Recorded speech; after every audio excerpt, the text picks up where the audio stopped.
Tesla just revealed something important. Optimus can now run. And this wasn't the only change. Tesla also introduced a new Gen 2.5 hand at NeurIPS 2025, along with an autonomous charging pad designed to make Optimus operate with far less supervision. Hey guys, welcome back to NextGen AI. Today we're taking a clear, honest look at what these updates really mean. Let's start with running. When you look closely, what Tesla showed isn't just speed, it's control. Optimus maintains a consistent stride, keeps its balance centered, and produces forward motion without the awkward corrections you often see in early humanoid prototypes. The gait looks smoother, the foot placement looks deliberate, and the upper body stays relatively stable throughout the motion. This suggests that Tesla's control loops, the software that coordinates the hips, knees, ankles, and torso, are becoming more refined. There's less visible wobble, fewer exaggerated arm swings, and a general confidence in how the robot moves from step to step. For a system built from the ground up within just a few years, this is meaningful progress. But analyzing this properly means acknowledging what Tesla didn't show. The running segment was brief, controlled, and performed in a clean indoor space. We didn't see how Optimus transitions into the run or how it comes to a stop, two parts of running that are often more difficult than the running motion itself. Starting a run requires the robot to shift weight, increase torque at the hips, and commit to a forward-leaning posture without losing balance. Stopping requires the opposite, absorbing momentum, lowering the center of gravity, and stabilizing quickly. Tesla showed none of that. We also didn't see turning, adjusting direction, or handling any kind of uneven terrain. These are important pieces of locomotion, especially if Optimus is meant to work in real-world environments where the ground is rarely perfect.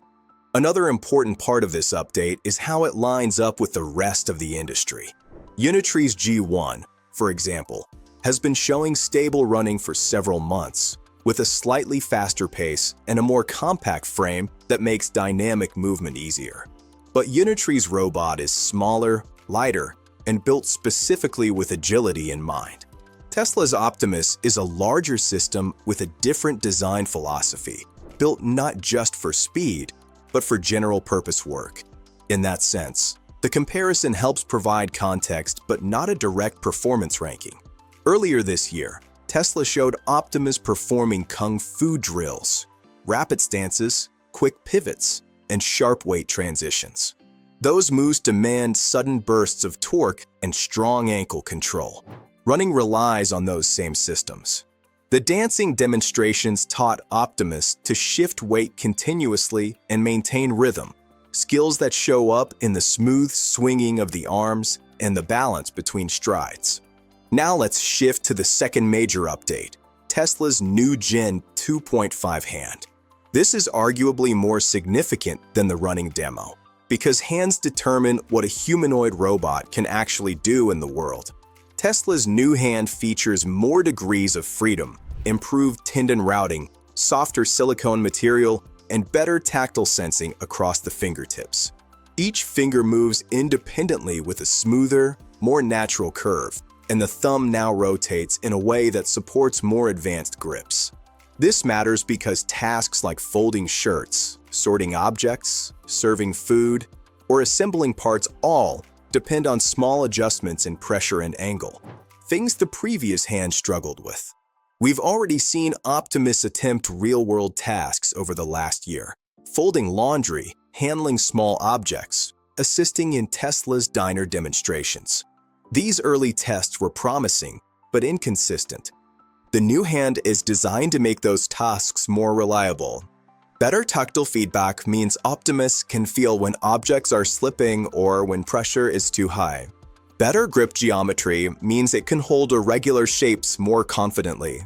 More joint freedom means it can perform more complex manipulation like twisting, pinching, or rotating items in its palm. Hands are the gateway to real utility, and this update brings Optimus closer to the level required for actual deployment.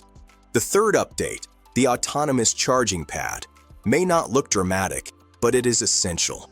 A humanoid robot that requires a cable to recharge will always depend on human involvement.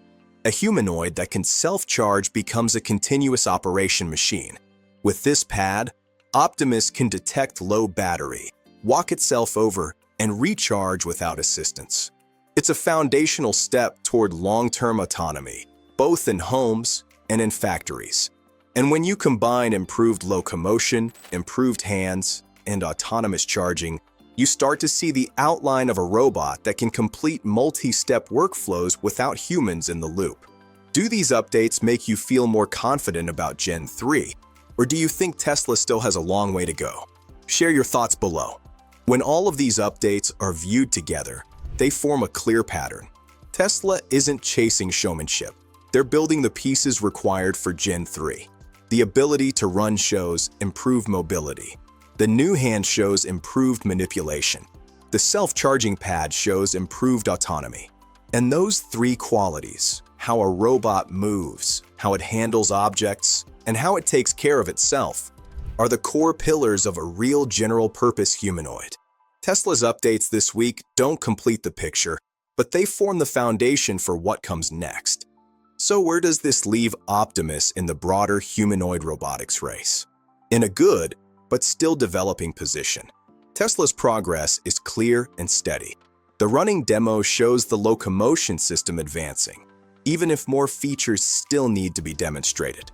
The Gen 2.5 hand shows Tesla taking manipulation seriously and moving closer to practical task execution. The charging pad shows Tesla thinking ahead about autonomy and daily operation. But at the same time, there are still gaps. No turning or stopping during the run, no extended locomotion sequences, and no complex manipulation tasks shown publicly with the new hand. Tesla is ahead in vision-based control and AI training depth, but other companies currently show stronger mobility or more consistent manipulation in specific areas. It's a competitive field, and every company is advancing in different directions.